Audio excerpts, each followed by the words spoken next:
Hello guys, आज हम पढ़ेंगे कार्बोहाइड्रेट के बेसिक के बारे में। कार्बोहाइड्रेट क्या होते हैं? Carbohydrate are optically active polyhydroxy aldehyde और ketone containing organic compound.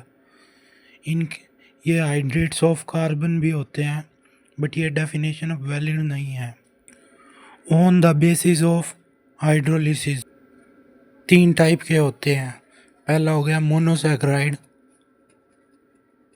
Monosaccharide क्या होता है? सिंपलेस्ट यूनिट होती है, इसको फर्दर हाइड्रोलिसिस नहीं कर सकते। इसके एग्जाम्पल हो गए ग्लूकोज, फ्रक्टोज एंड गैलेक्टोज। दूसरे टाइप के हो गए ओलिगोसैकराइड। ओलिगोसैकराइड में 2 से 10 यूनिट मिलती है ऑन हाइड्रोलिसिस। जैसे ओलिगोसैकराइड में हो गए डाइसैकराइड। ये बहुत इंपॉर्टेंट है हमारे एग्जाम पॉइंट ऑफ व्यू से। डाइसैकराइड में हो गए, एक तो हो गया सुक्रोज, एक हो गया माल्टोज एंड एक हो गया लैक्टोज। ये मोनोसैकराइड एंड ओलिगोसैकराइड, ये दोनों क्या होते हैं? शुगर होते हैं। शुगर यानी sweet in taste. Third type के हो गए पॉलीसैकराइड। पॉलीसैकराइड क्या हो गए? जो large number of monosaccharide unit दे ऑन हाइड्रोलिसिस, ये होते हैं पॉलीसैकराइड। इसके एग्जांपल हो गए starch, cellulose, glycogen.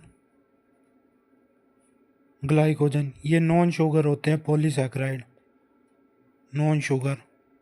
Carbohydrate on basis of hydrolysis तीन टाइप के होते हैं। मोनोसैकराइड जो कि सिंपलेस्ट यूनिट होती है, फर्दर हाइड्रोलिसिस नहीं हो सकते। इसके एग्जांपल हो गए ग्लूकोज, फ्रक्टोज एंड गैलेक्टोज। दूसरे टाइप के होते हैं ओलिगोसैकराइड जो 2 से 10 यूनिट देते हैं ऑन हाइड्रोलिसिस। इसमें डाइसैकराइड के एग्जांपल हो गए sucrose, maltose and lactose. Disaccharide 2 unit देंगे ऑन हाइड्रोलिसिस। तीसरे टाइप के हो गए पॉलीसैकराइड जो large number of monosaccharide unit देंगे ऑन हाइड्रोलिसिस। इसके एग्जांपल हो गए starch, cellulose and glycogen. Carbohydrates on basis of reduction. Carbohydrate that reduces Tollens and Fehling solution. इसके एग्जांपल बहुत इंपॉर्टेंट है। All monosaccharide and disaccharide. Monosaccharide कौन हो गए? Glucose, fructose and galactose. Disaccharide हो गए sucrose, maltose and lactose. All monosaccharide and disaccharide are reducing in nature होते हैं, एक्सेप्ट सुक्रोज जो कि डाइसैकराइड है। सुक्रोज के अलावा ऑल मोनोसैकराइड एंड डाइसैकराइड क्या होते हैं? रिड्यूसिंग इन नेचर होते हैं।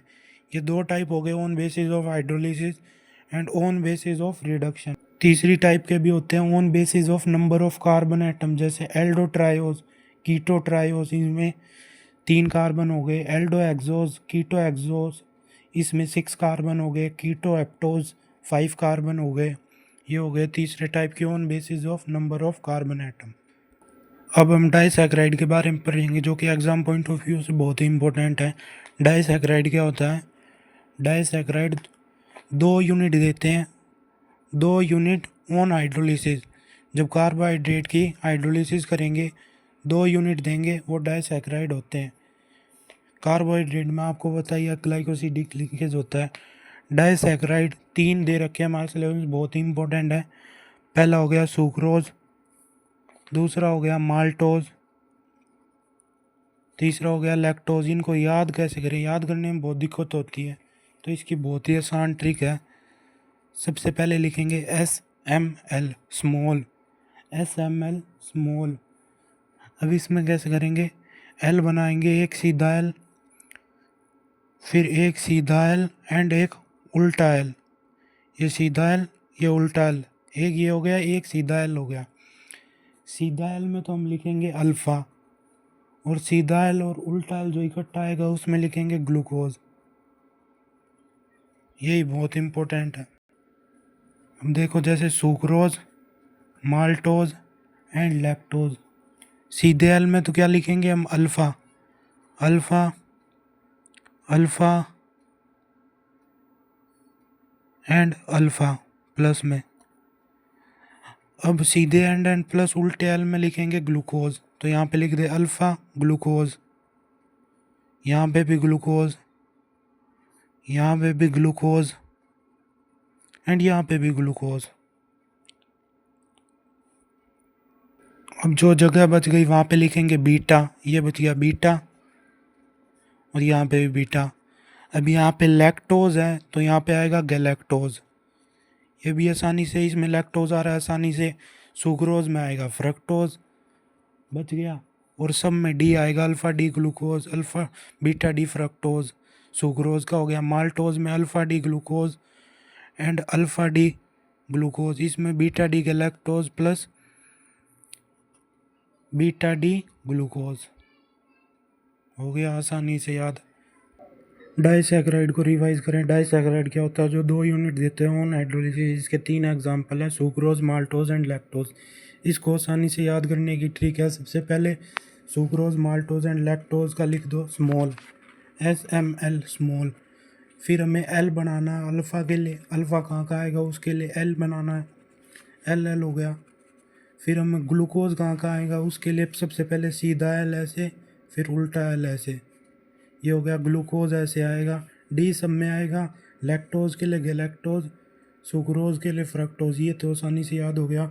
इसमें C1C2 glycosidic linkage, C1C4 glycosidic linkage carbohydrate में होता है। ये हो गया डाइसैकराइड। पॉलीसैकराइड क्या होते हैं? जो मैनी यूनिट देते हैं ऑन हाइड्रोलिसिस। पॉलीसैकराइड में सबसे पहले एग्जाम्पल आएगा स्टार्च। स्टार्च में किससे ये किस मोनोसैकराइड से मिलके बना होता है? ये होता है alpha D glucose. Alpha D glucose, इसको याद कैसे करेंगे?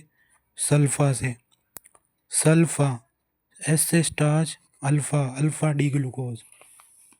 ये स्टार्च क्या होता है? ये होती है स्टोरेज बॉडी होती है इन प्लांट्स। प्लांट्स के अंदर स्टोरेज बॉडी होती है। स्टार्च के अंदर दो टाइप से, 2 यूनिट से मिलकर बना होता है, अमाइलोज एंड अमाइलोपेक्टिन। इसको याद करने की ट्रिक क्या? अमाइलोज में क्या क्या आता है और अमाइलोपेक्टिन में? देखो, अमाइलोज की क्या छोटी स्पेलिंग है और अमाइलोपेक्टिन की बड़ी स्पेलिंग है। तो अमाइलोज की छोटी स्पेलिंग है इसलिए ये होगा लीनियर, अमाइलोपेक्टिन की बड़ी स्पेलिंग है तो ये होगा ब्रांच्ड। इसकी छोटी स्पेलिंग है तो ये कम अमाउंट में प्रेजेंट होगा, यानी 15 to 20%। ये होगा 80 से 85%। इसकी अमाइलोज की छोटी स्पेलिंग है तो इसमें खाली C1C4 लिंकेज होगी। इसकी बड़ी स्पेलिंग है यानी ब्रांच डर बड़ी स्पेलिंग है यानी C1C4 और C1C6 लिंकेज होगा। छोटी स्पेलिंग है, छोटी चीज़ होगी तो वो वाटर में सोल्यूबल होगी, ये वाटर में इनसोल्यूबल होगा।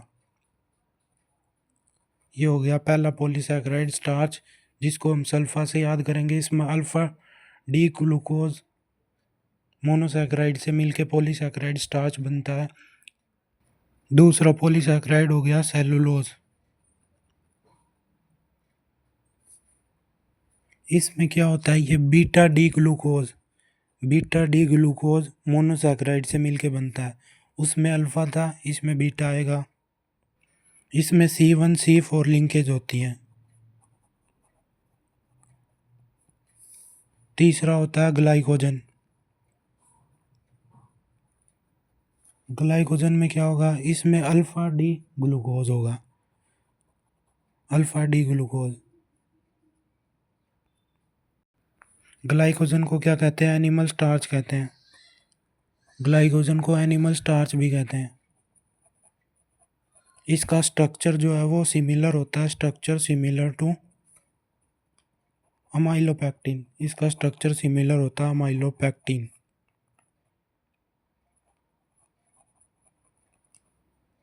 चलो एक बार पॉलीसैकराइड का रिवीजन कर लेते हैं। पॉलीसैकराइड जो मैनी यूनिट देते हैं ऑन हाइड्रोलिसिस। स्टार्च को याद करेंगे सल्फा से, अल्फ़ा डी ग्लूकोज। स्टार्च को जब हाइड्रोलाइज करेंगे ये अल्फ़ा डी ग्लूकोज की बहुत सारी मोनोसैकराइड यूनिट देगा। स्टार्च स्टोरेज बॉडी होती है इन प्लांट्स।